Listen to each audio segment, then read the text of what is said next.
오늘 우리에게 주시는 하나님의 말씀은 이사야 11장 1절에서 10절까지의 말씀입니다.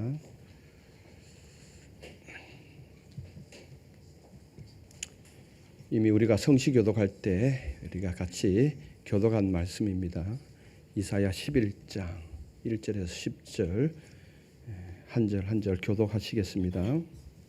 이새의 줄기에서 한 싹이 나며 그 뿌리에서 한 가지가 나서 결실할 것이요 그의 위에 여호와의 영 곧 지혜와 총명의 영이요 모략과 재능의 영이요 지식과 여호와를 경외하는 영이 강림하시리니 그가 여호와를 경외함으로 즐거움을 삼을 것이며 그의 눈에 보이는 대로 심판하지 아니하며 그의 귀에 들리는 대로 판단하지 아니하며 공의로 가난한 자를 심판하며 정직으로 세상의 겸손한 자를 판단할 것이며 그의 입에 막대기로 세상을 치며 그의 입술의 기운으로 악인을 죽일 것이며 공의로 그의 허리띠를 삼으며 성실로 그의 몸에 띠를 삼으리라. 그때의 이리가 어린 양과 함께 살며 표범이 어린 염소와 함께 누우며 송아지와 어린 사자와 살찐 짐승이 함께 있어 어린아이에게 끌리며 암소와 곰이 함께 먹으며 그것들의 새끼가 함께 엎드리며 사자가 소처럼 풀을 먹을 것이며 젖 먹는 아이가 독사의 구멍에서 장난을 하며 젖된 어린아이가 독사의 굴에 손을 넣을 것이라. 내 거룩한 산 모든 곳에서 해됨도 없고 상함도 없을 것이니 이는 물이 바다를 덮음같이 여호와를 아는 지식이 세상에 충만할 것임이니라. 그날에 이새의 뿌리에서 한 싹이 나서 만민의 기치로 설 것이요 열방이 그에게로 돌아오리니 그가 거한 곳이 영화로우리라. 아멘.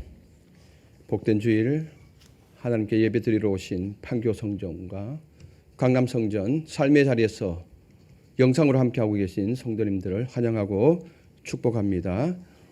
그리고 오늘 저희 교회 처음 방문하신 성도님도 환영하고 축복합니다. 오늘도 하나님을 진심으로 예배할 때 여러분들 삶에 가정에 진정한 평화가 있기를 소망합니다. 우리 밝은 미소 담아서 앞뒤 좌우 인사 한번 나누십시다. 반갑습니다. 잘 오셨습니다. 축복합니다.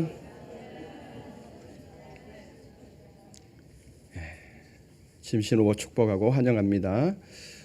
오늘은 대강절 둘째 주일입니다. 대강절 둘째 주일의 주제는 전통적으로 평화를 상징합니다. 평화. 우리 모두는 이 평화를 원합니다. 내 삶에 평화가 있었으면 좋겠고, 내 가정에도 평화가 있었으면 좋겠고, 교회에도 평화가 있었으면 좋겠고, 이 나라 민족 가운데도 갈등이 그치고 참된 평화가 진심으로 있었으면 좋겠습니다. 그런데 우리의 현실은 어떠합니까? 내 삶을 돌아보면은, 나의 가정을 보면은 말 한마디에 마음이 상하고 그 서운함이 오래 갇혀서 오해가 쌓일 때 마음 한가운데는 겉으로는 웃을 수 있지만 마음속에서는 이 평화가 없는 거죠. 일터와 세상에서는 끝없는 경쟁과 비교 속에서 긴장하며 지낼 때가 있습니다. 상대방을 바라볼 때는 겉으로는 미소를 짓지만은 이 사람도 나의 경쟁 상대이기 때문에 불편한 거죠. 뉴스를 켜면 전쟁과 폭력, 혐오와 분열 소식이 이어집니다. 이런 현상들을 볼 때 우리는 마음 깊은 곳에서 질문이 올라옵니다. 정말 평화로운 세상이 올 수 있을까? 하나님이 말하는 그 나라의 평화가 정말 이 땅에서도 실현 가능한 것일까? 우리는 질문을 던질 수밖에 없습니다.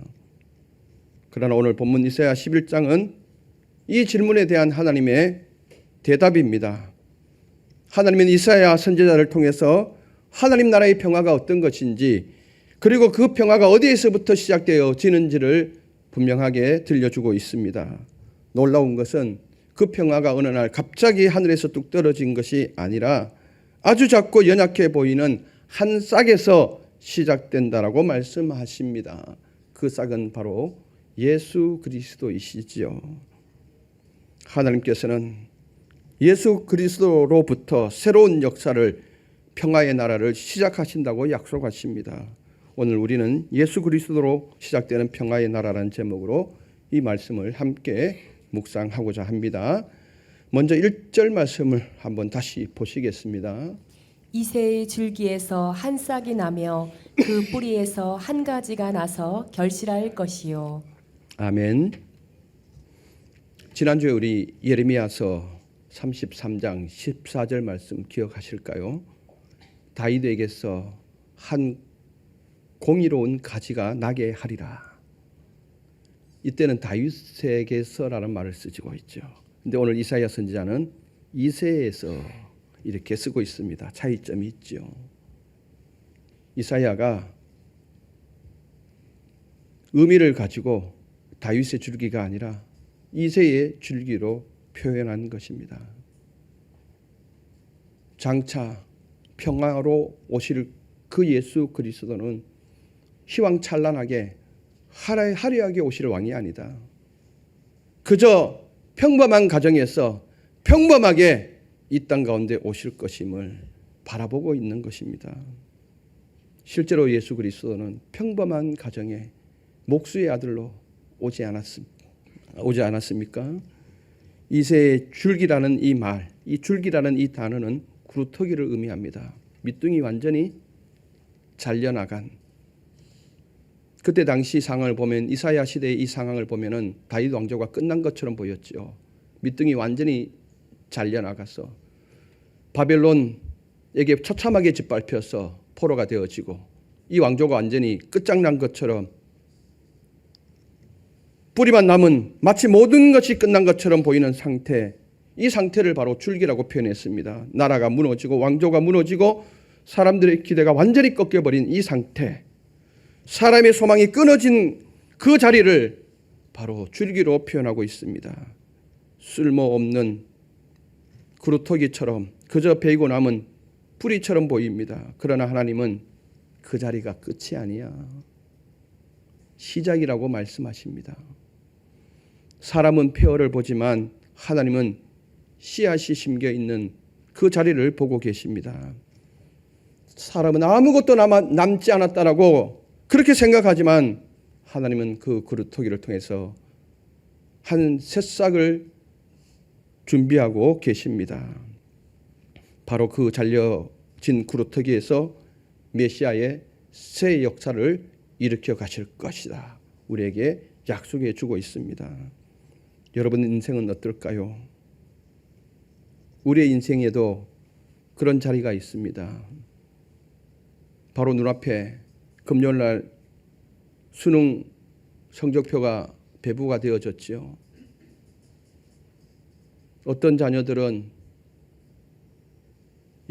성적표를 받아들고 이제 끝이야, 자기가 소망했던 대로 되지 않으니까 이제 끝이야 라고 선언하는 자녀들도 있겠죠.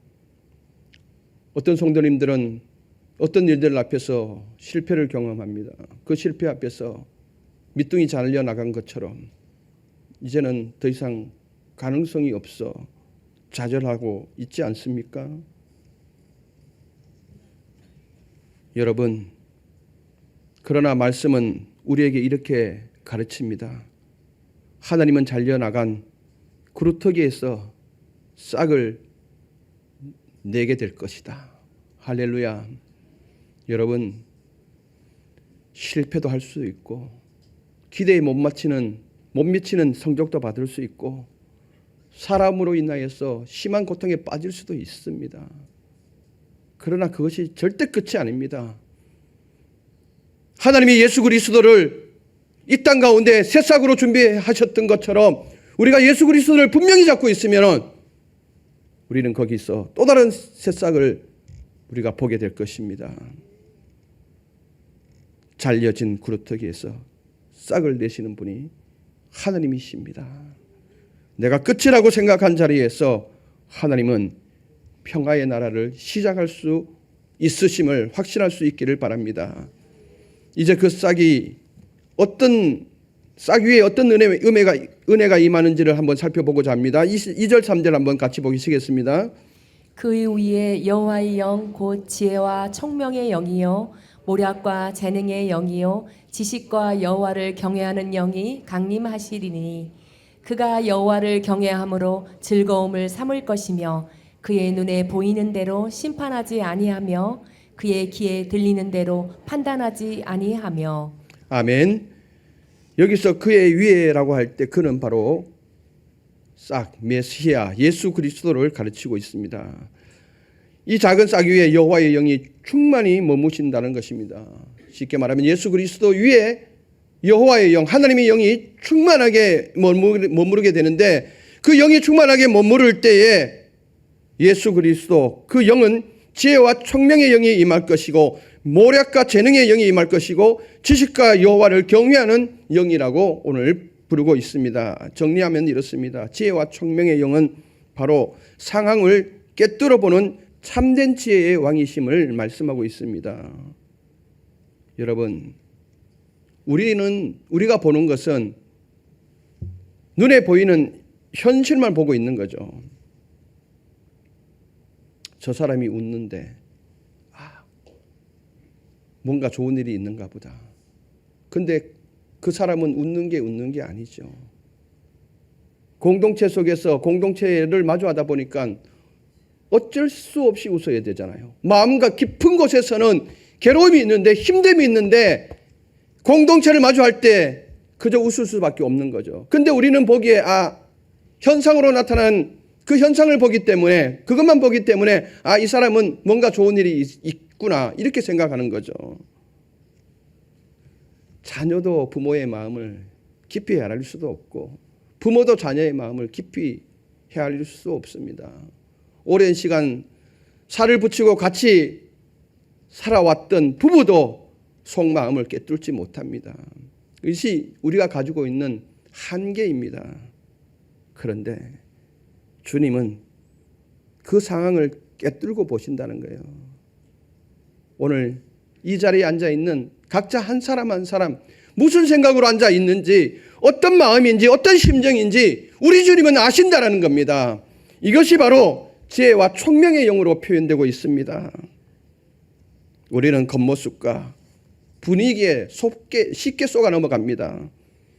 그러나 예수님은 중심을 보시고 눈에 보이지 않는 깊은 진실을 보십니다. 그래서 사람들은 외모와 조건으로 평가하지만 주님은 우리의 마음 상태, 믿음의 상태를 보시고 판단합니다. 여러분들 잘 아시다시피 12해를 혈류증으로 앓던 여인, 그 병을 고치기 위해서 온갖 방법을 다 쓰잖아요. 못 고쳤거든요. 재산도 다 탕진하잖아요. 근데 못 고쳤거든요. 근데 예수님의 소문을 듣게 됩니다.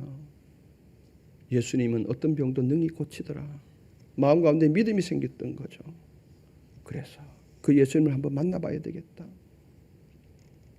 직접적으로 만나지 못하면 그 옷자락에 손이라도 대어야 되겠다.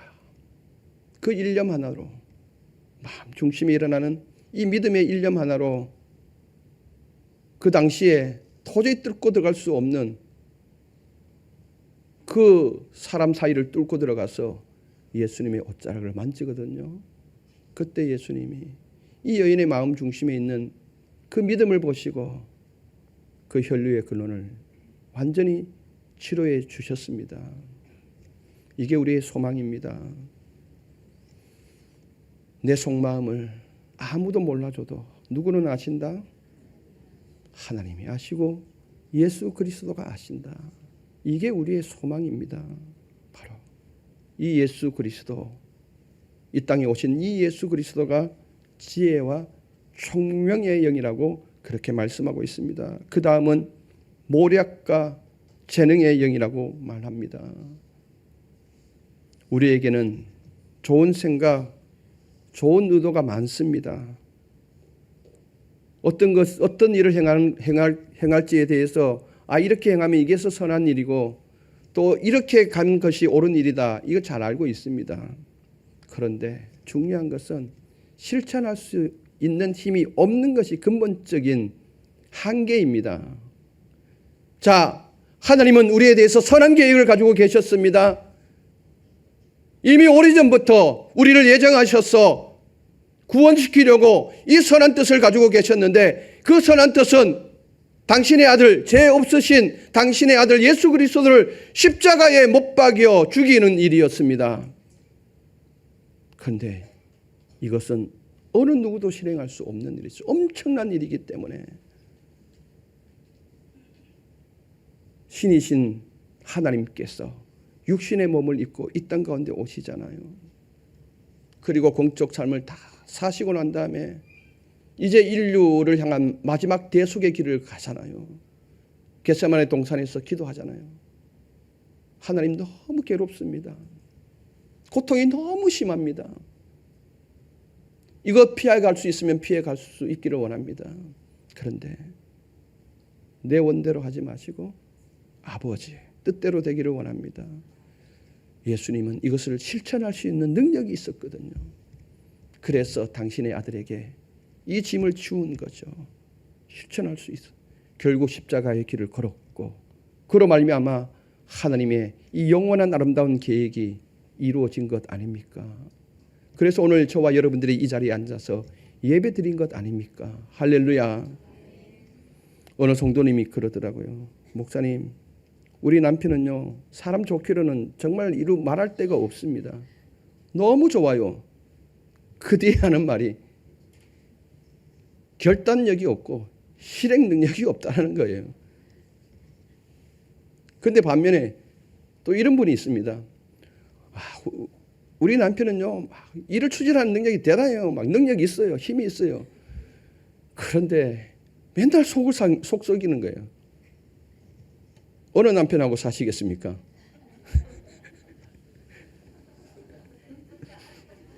둘 다 아닙니까? 인간의 한계죠. 좋은 일은 알고 있습니다. 좋은 상황도 알고 있습니다. 좋은 말을 해야 되는 것도 알고 있습니다. 근데 막상 환경이 부딪히고 상황이 부딪히면 실천할 수 있는 능력이 없는 것이 우리의 한계입니다.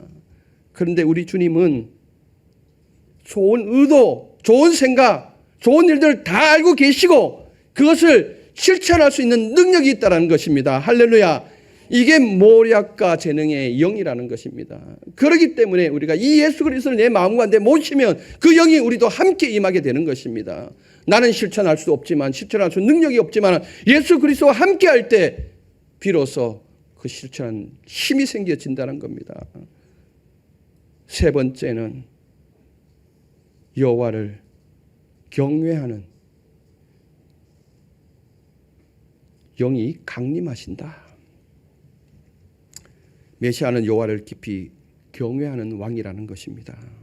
여호와를 경외함으로 즐거움을 삼는 분이 바로 예수 그리스도이십니다. 여러분, 하나님을 경외하는 일이 부담과 의무가 아니라 기쁨이라는 것입니다. 오늘 여러분 의무감으로 나오셨습니까? 아니면은 기쁨으로 나오셨습니까? 안 나오면 목사님 또 째려보실 건데. 아니죠. 나를 구원해 주신 그 은혜가 너무 감사해서 마땅히 하나님께 예배드려야 할 우리 인생이기 때문에 사람의 제일된 목적은 하나님을 영화롭게 하고 그를 영원토록 즐거워하는 것이다. 요리문답, 교리문답 제1항 1번 문제가 바로 그것이었습니다. 바로 여호와를 경외하는 것이 참 기쁨이다. 십자가의 모진 고통의 길이 아픔이잖아요. 괴로움의 길이잖아요. 그런데 이것을 내가 감당함으로 말미암아서 하나님이 기뻐하시기 때문에 그 길을 걸어가신 것 아닙니까? 바로 여러분들 하나님을 경외하는 것이 여러분들의 삶의 기쁨이 되었으면 좋겠습니다. 자녀가 잘 되고 돈이 들어오는 건 둘째가 되었으면 좋겠고요. 제일 첫째는 하나님을 경외하는 것이 여러분들의 삶의 기쁨이 되시기를 바랍니다. 사랑하는 성도 여러분, 평안은 단지 힘없는 착함에서 나오지 않습니다. 겉으로는 정말 착해 보이고 속으로도 착해 보이는데 불의를 바로잡을 힘이 없는 거예요. 진실을 말할 용기가 없는 거예요. 약자를 지켜줄 능력이 없는 착함은 진정한 평화를 이끌어내지 못한다는 것입니다. 그냥 조용히 넘어가야지. 왜? 그것을 바로잡을 능력이 없기 때문에 괜히 일을 만들어서 긁어부스럼 만들지 말자. 이렇게 되는 거거든요. 괜히 나섰다가 힘들으면 안 되니까 나만 손해보면 되지. 그냥 넘어가자. 여러분, 공의가 빠진 착함은 진정한 평화를 이루지 못합니다. 성경이 말하는 샬롬은 부정한 것을 바로 잡으려고 하는 이 공의의 힘이 있을 때에 바로 평화가 올 수 있다라는 것입니다. 또 하나는 이거지요. 하나님을 두려워함이 없는 막연한 선의에서도 평화가 오지 않습니다. 야, 우리 한번 잘 지내봅시다 하고 악수를 하잖아요. 나라 간에 전쟁을 하다가 이제 안 되겠다 싶어서 우리 이제부터는 평화를 선포하고 손잡고 이제 잘 지내보십시다 했는데 웬걸요? 세월이 지나고 어떤 문제 앞에서 다시 싸움박질하는 것이 인생이거든요. 사람 스스로는 안 됩니다. 근본적으로 이 평화는 하나님이 간섭할 때 이 평화가 오게 되는 거죠. 하나님을 경외하지 않으면 결국 내 욕심과 내 기준이 앞서게 되어지고 평화보다는 내 유익을 쫓아 살 수밖에 없습니다.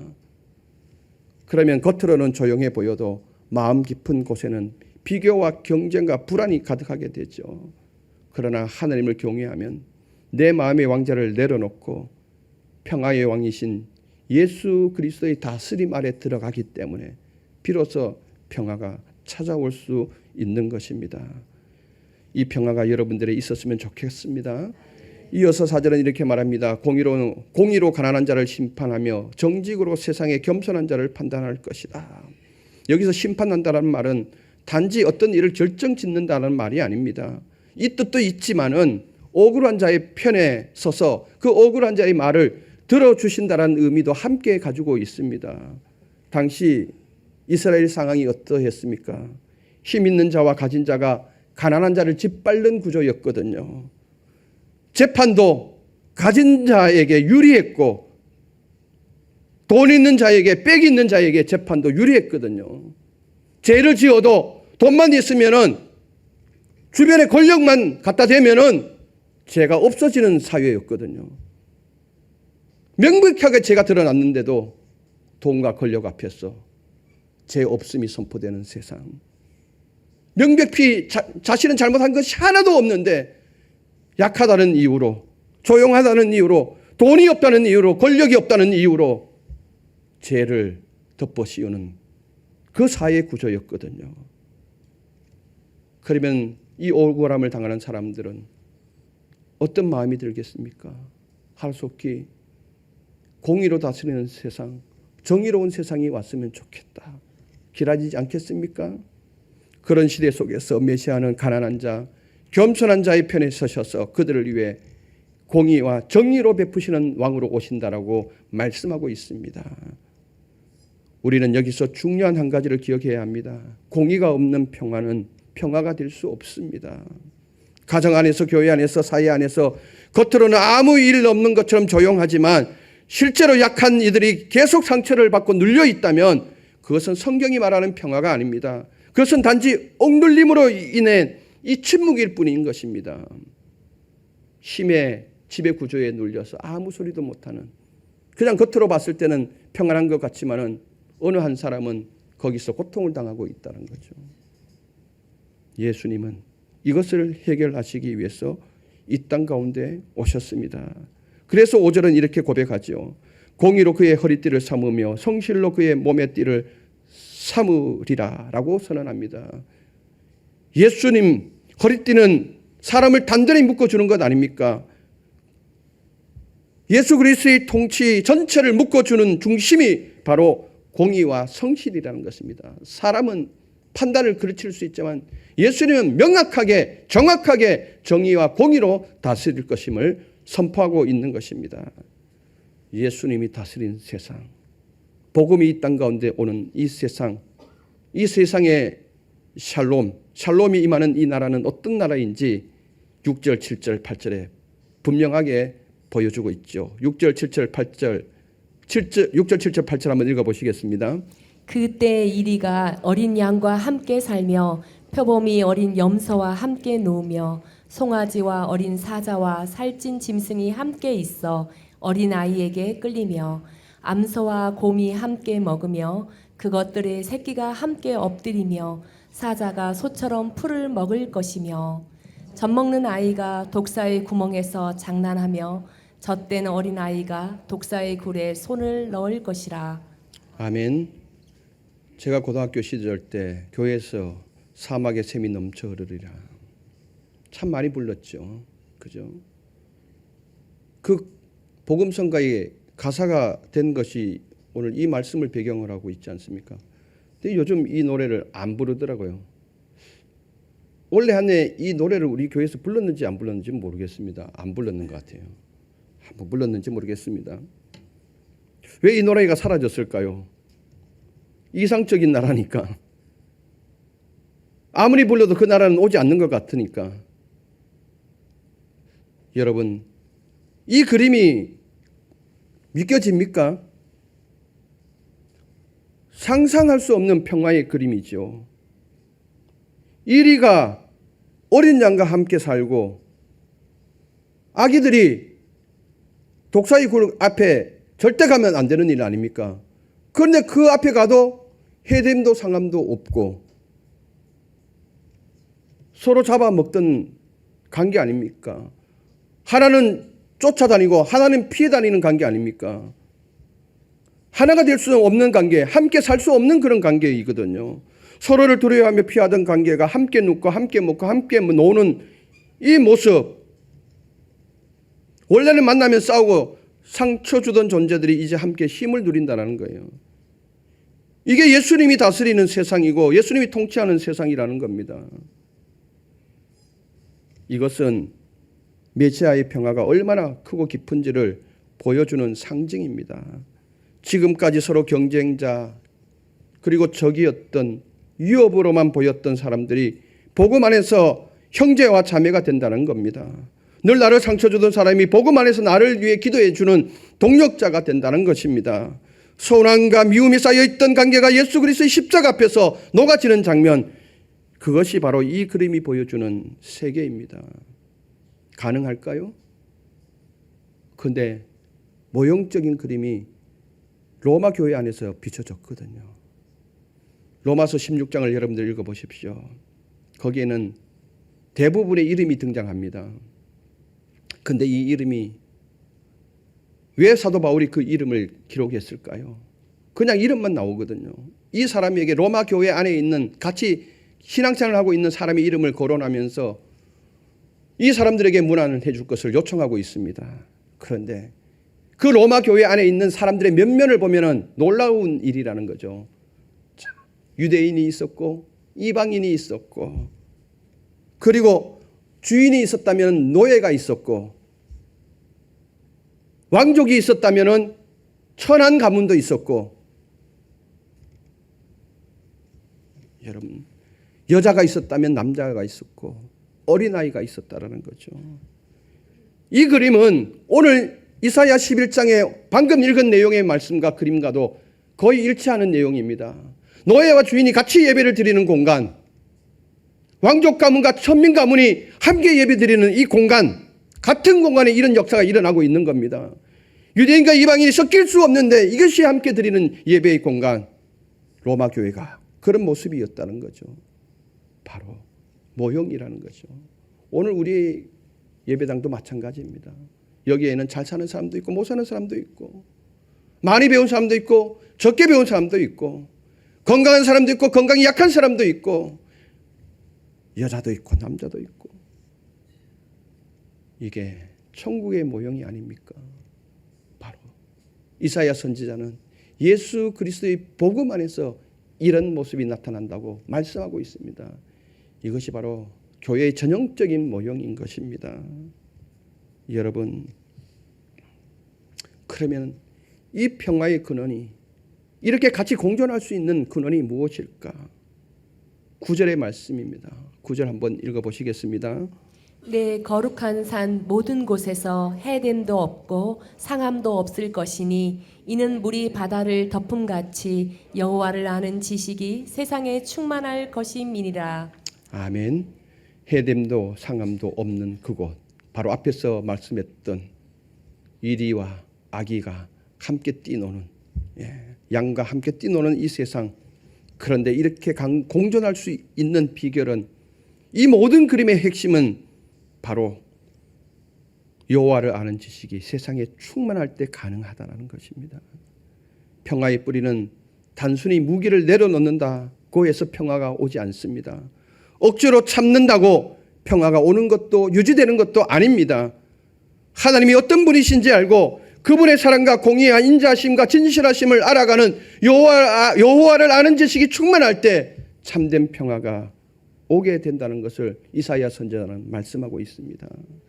여러분, 우리는 이렇게 기도하죠. 하나님, 내 삶에 평안이 있기를 원합니다. 우리의 가정에 평화가 있기를 원합니다. 내 공동체에 평화가 있기를 원합니다. 이 기도도 소중한 기도입니다. 그런데 그 기도에 앞서서 해야 될 것이, 하나님, 내가 하나님을 더 알게 하여 주시옵소서. 내 가정이 하나님을 더 알게 하여 주시옵소서. 우리 교회가 하나님을 더 알게 하여 주시옵소서. 여호와를 아는 지식으로 충만할 때 비로소 평화가 임하게 된다는 사실을 꼭 기억했으면 좋겠습니다. 성격이 잘 맞아서가 아니라 가정 안에서 하나님을 경외하는 마음이 있을 때에 참된 평화가 시작되어집니다. 서로의 말을 다 이해해서가 아니라 하나님 앞에 함께 무릎 꿇고 그 말씀 앞에 길을 기울일 때에 거기서부터 평화가 시작되는 줄 믿습니다. 교회도 마찬가지입니다. 모두가 성향이 같아서 평화로운 것이 아닙니다. 서로 다르지만 예수 그리스도께 시선을 고정하고 여호와를 아는 지식으로 깊어질 때 교회 안에서도 진정한 샬롬이 임하게 되는 것입니다. 대강절 둘째 주제는 평화입니다. 평화를 원하신다면 마지막 핵심, 여호와를 아는 지식으로 들어가라. 그러면 하나님께서 평화를 주실 것이다. 이 역사가 여러분들의 삶과 가정 가운데 있기를 소망합니다. 기도드리겠습니다. 평화의 왕으로 오신 주님, 이새에 잘려진 그루터기의 작은 싹 예수 그리스도를 돋아나게 하셔서 새 역사를 시작하신 하나님을 찬양합니다. 우리의 인생에도 우리의 가정과 교회에도 잘려진 것 같고 끝난 것 같은 그 자리들이 있습니다. 그 자리에서 메시아의 싹을 보게 하옵소서. 그 싹인 예수 그리스도에서 시작되는 평화의 나라를 믿음의 눈으로 바라보게 하옵소서. 공의와 성실로 다스리시는 평화의 왕 앞에 우리의 기준과 생각을 내려놓게 하시고 눈에 보이는 대로 귀에 들리는 대로 판단하지 않게 하시며 가난한 자와 겸손한 자를 향한 주님의 마음을 품게 하옵소서. 물이 바다를 덮음같이 여호와를 아는 지식이 우리 마음에, 우리 가정에, 우리 교회에 이 땅 가운데 충만하게 하옵소서. 그 위에 해됨도 없고 상함도 없는 참된 평화의 나라를 세워 주시옵소서. 예수 그리스도 이름으로 기도드리옵나이다. 아멘.